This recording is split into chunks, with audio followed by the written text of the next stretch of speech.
à quel point il était dans ce qu'on appelle le zuhd. Le zuhd, c'est quoi les frères? C'est quand tu délaisses les bienfaits de ce bas monde parce que tu sais que ce bas monde, tôt ou tard, il aura une fin. Et tu te concentres sur la vie de l'au-delà parce que tu sais que la vie de l'au-delà, c'est celle qui va durer une éternité.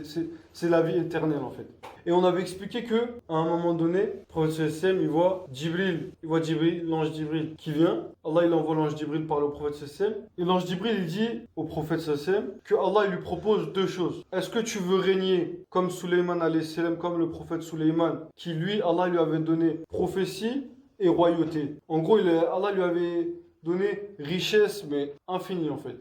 Énormément de richesses. En fait. Toutes les richesses que tu peux imaginer, Suleiman alayhi salam, il les avait. Il régnait à la fois dans... En fait, il était à la fois prophète et à la fois un roi en fait. Un roi. Et en gros, Jibril il dit, Allah il te propose, est-ce que tu veux qu'on te donne ça ou est-ce que tu veux être un prophète humble, abd en fait, un simple cool en fait. Et là, le prophète sallam, il dit quoi les frères? Il dit moi, je choisis d'être un prophète. Ah, ça aurait été n'importe quelle personne lambda et justement, c'est justement pour ça que lui c'est le prophète sallam. Donne l'argent frère, tu vois. Ça mord pas de pain, la richesse tranquille c'est mieux tout ça. Malgré le fait que jamais la richesse ça rentre dans le cœur du prophète sallam, jamais ça va l'affecter, tu vois. Même si lui, tu lui donnes toutes les richesses du monde, jamais ça va le faire vriller. Nous, les êtres humains, tu nous donnes. Ça y est, au bout de 3 4 0 le gars, c'est plus le même, tu vois.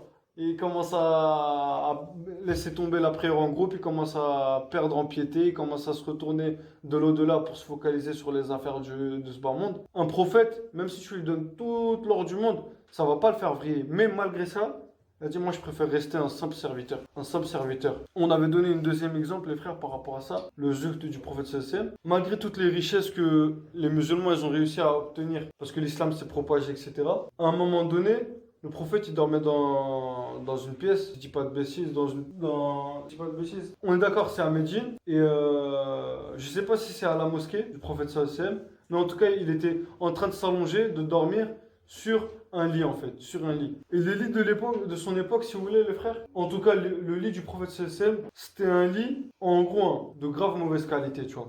C'était un lit, tu dors dessus, au bout de 2 heures, tu peux plus dormir tellement ça te fait mal en fait, ça te laisse des traces. C'est pas confortable. C'est pas comme nous, vas-y nos lits en mousse ou nos matelas grave confortables où tu dors, tu t'es pas pendant 10 heures. Et là t'as Omar qui vient, qui rentre dans la pièce, radiyallahu anhu, Hazrat Omer, il dit au prophète sallam, tu sais quand il voit le prophète déjà il est pas bien. Il dit, ya Rasulallah, les tsars, les Kaysers, les Césars là, ils ont leur palais, ils ont leurs serviteurs, ils ont ça, ils ont ci, les lits, voilà, ils ont des trucs de ouf. Toi, tu es le meilleur des hommes, tu es le prophète qu'Allah il a choisi, et malgré ça, tu dors dans ça. Demande-moi, demande-nous, on te ramène un lit de qualité, tu vois, on te ramène. Arrête de dormir dans ça, ça nous fait mal au cœur, nous, en tant que croyants, tu vois. Le prophète me dit, ya Omar, laisse-leur ce bas monde, tu vois. Nous, en gros, nous, on se focalise sur l'au-delà. Nous, on se garde le paradis. Laisse-leur ce bas monde, tu vois. Ce bas monde, il va se finir tôt ou tard. Lui, le prophète, sérieusement, il a mis de côté ce bas monde, il se focalisait sur la vie éternelle. C'est pas 5, 10, 15, 20, 30, 30, 1 milliard, 10 milliards, 100 milliards. Éternel, les frères. Prophète sallam, il parlait pas beaucoup, les frères. Quand il parlait, c'était jamais pour des futilités. Nous, c'est quoi? Ouais, t'as regardé la série de Netflix, ouais, à ce moment-là, t'as vu tel truc, ouais. Ou tel match de foot, telle action, ouais, mais l'arbitre, il aurait dû faire ci, il aurait dû faire ça. Ou alors, des discussions, ouais.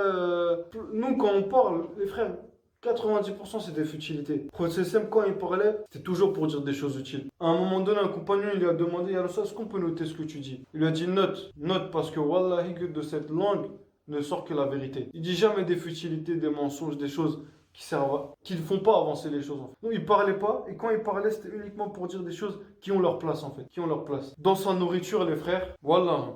Nous, t'ouvres le frigo, t'as de quoi manger pendant 1 mois, 2 mois, t'as le réfrigérateur, t'as un stock de... On dirait que tu prépares l'invasion des zombies, l'invasion des...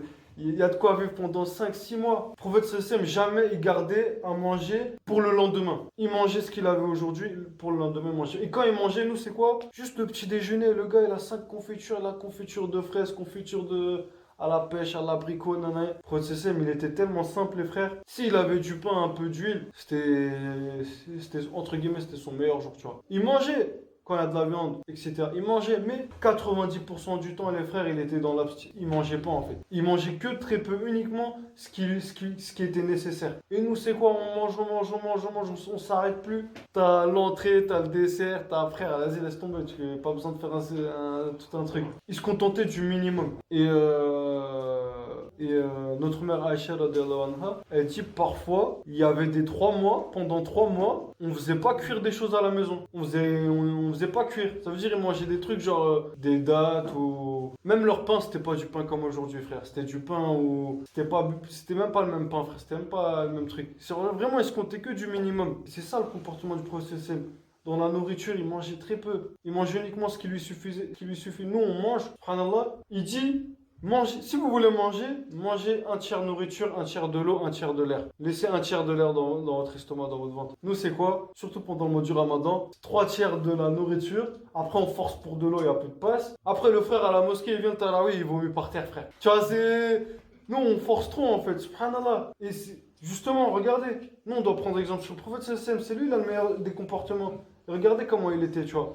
Nous, on ne dit pas, sois comme lui, même si tu veux, tu peux pas. Mais voilà, fais des efforts. À un moment donné, t'as Hazrat Abu Bakr qui se dit, je vais faire comme le prophète sallallahu alayhi wa sallam. Parce que nous, si vous voulez, nous, quand on jeûne, on est obligé de couper notre jeûne. Que ce soit avec des dattes, que ce soit avec du lait. Enfin, rompre notre jeûne. Mais le prophète sallallahu alayhi wa sallam, lui, il rompait pas son jeûne. Des fois, il faisait jeûne sur jeûne, jeûne sur jeûne, jeûne sur jeûne. Et Abu Bakr, le meilleur des hommes après les prophètes, il a dit, je vais tester comme le prophète sallallahu alayhi wa sallam et je vais essayer de jeûner, rajouter jeûne sur jeûne. Alors que le prophète, il a dit, faites pas ça. Faites pas ça. Vous, mangez. Et rompez votre jeûne. Abu Bakr, il a testé ça. Il a essayé, radiallahu anhu, mais à un moment donné, il s'est évanoui. Il n'a pas pu supporter.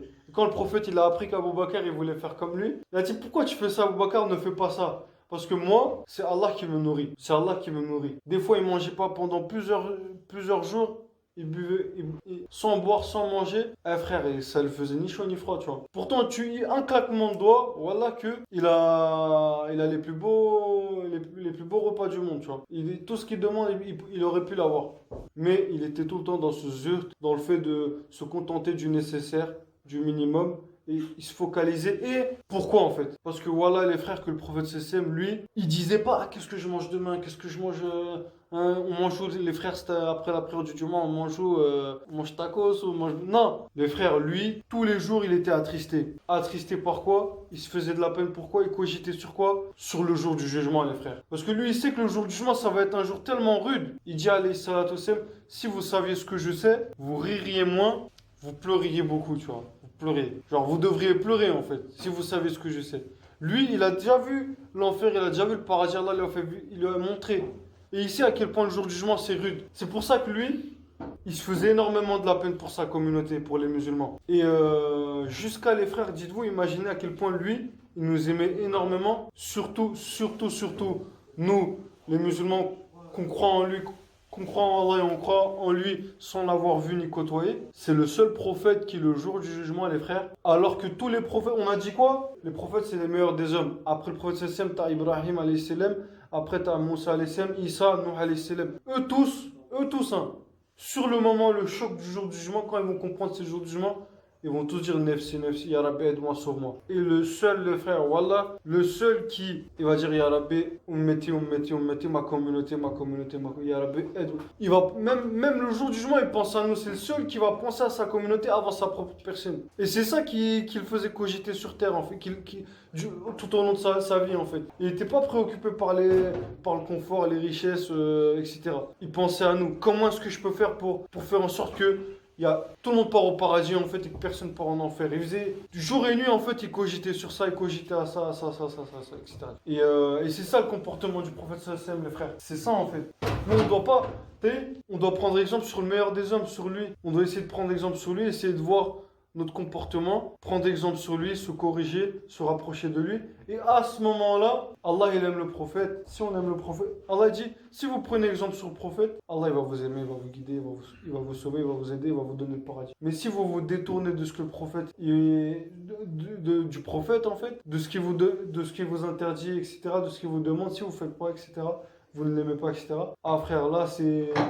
Tu seras tu seras pas bien guidé en fait. Allah il va pas t'aimer. Si tu aimes Allah aime le prophète. Si tu aimes le prophète, Allah va t'aimer. Mais si tu n'aimes pas le prophète, tu désobéis, t'as pas un bon comportement surtout, t'as pas son comportement. Frérot, c'est... Voilà, on a dit quoi? La chose qui pèsera le plus lourd le jour du jugement dans la balance, c'est le bon comportement. Tu vois.